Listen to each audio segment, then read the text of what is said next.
The Trump administration is considering military action in Mali.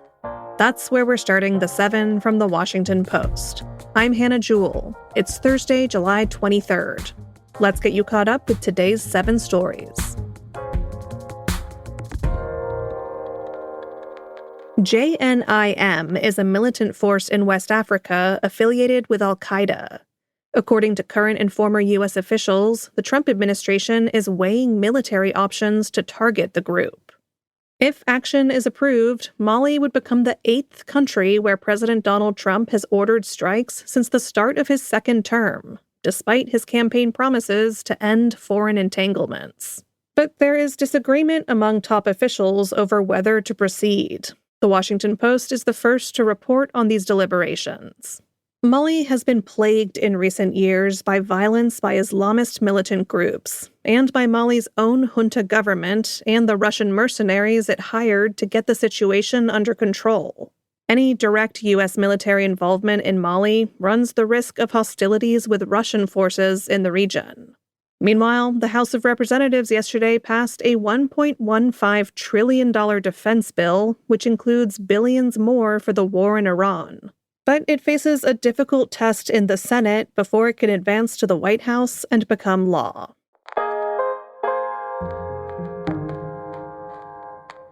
We asked 2,600 Americans about President Trump's ballroom, reflecting pool, and arch projects. That's number 2.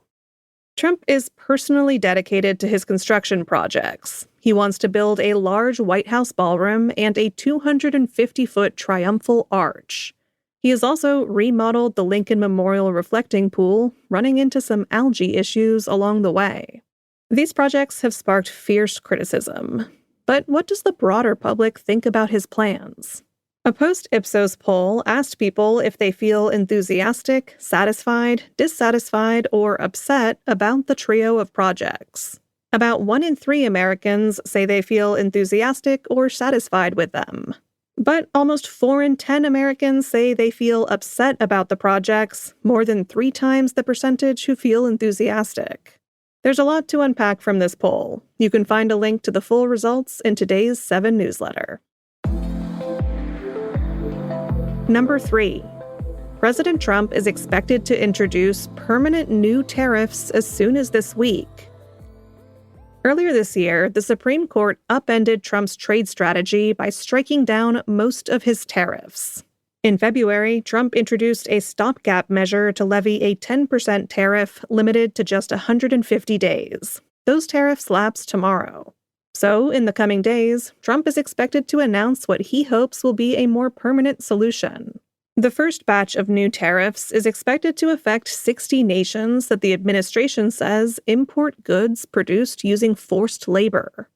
Earlier this month, Trump already imposed 25% tariffs on Brazilian goods.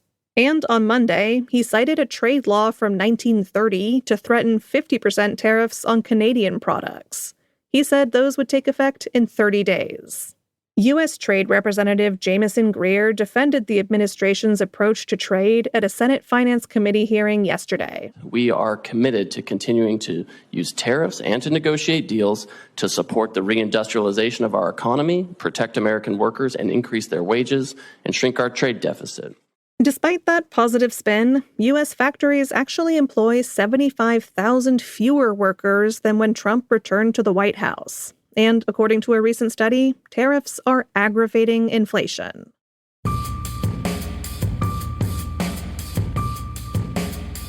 Number 4. A police officer fatally shot a man in Madison, Wisconsin. The shooting took place yesterday afternoon. According to authorities, a man in his 30s pulled out a knife during a struggle with officers, injuring one of them during an attempted arrest. A bystander captured a graphic video of the incident. It shows an officer deploying a taser while 3 other officers attempted to restrain the man.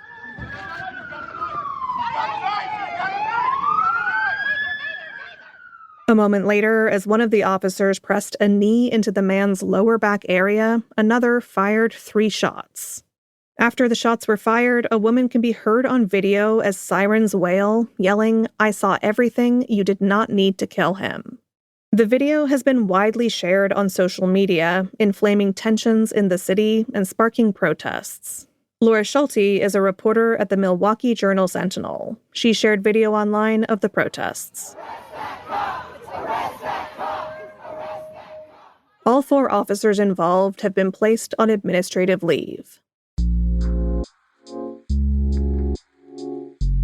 As the cost of aging soars, the wealth of families is evaporating. That's our 5th story. Baby boomers benefited from decades of rising house prices, strong stock markets, and economic growth. The Great Wealth Transfer is how economists describe boomers passing on their wealth to their descendants. Estimates have predicted that $68 to $84 trillion in money and assets will change hands over the next 2 decades. But those estimates might not sufficiently account for the costs of growing old. A Washington Post analysis found that for many families, the cost of care eats away at what boomers had hoped to pass on. For some, elder care costs are not just diminishing their savings, but obliterating them. And in some cases, adult children are spending their own savings to pay for their parents' care rather than inheriting.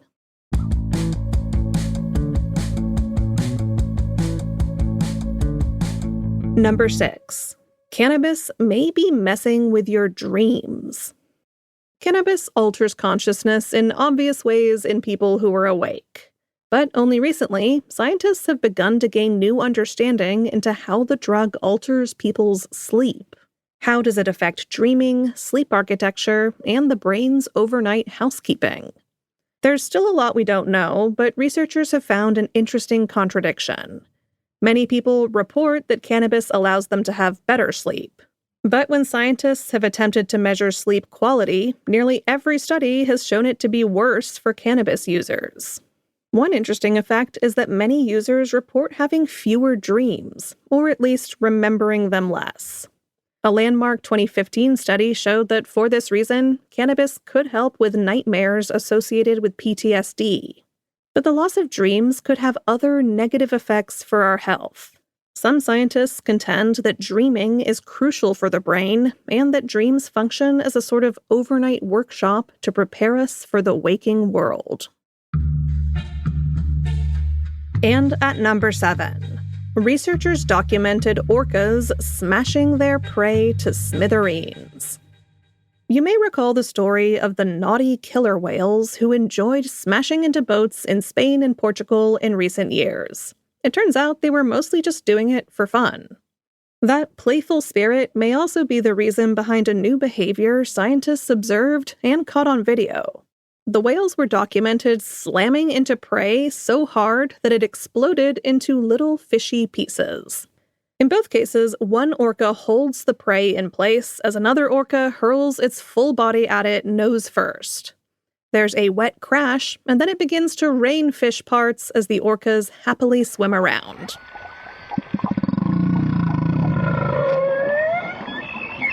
That's the sound of them celebrating. Terrifying. In a new paper, the researchers argue that the orca behavior could be a hunting strategy or just a way of being playful with their young. Whatever the reason, I would hate to be a sharp-tailed sunfish in the Gulf of California at orca playtime. All right, you're all caught up. If you're liking the podcast and listen to us on a platform like Apple or Spotify, please leave us a nice rating or review. Where else could you hear the delighted cackle of a murderous orca? I'm Hannah Jewell. I'll meet you back here tomorrow.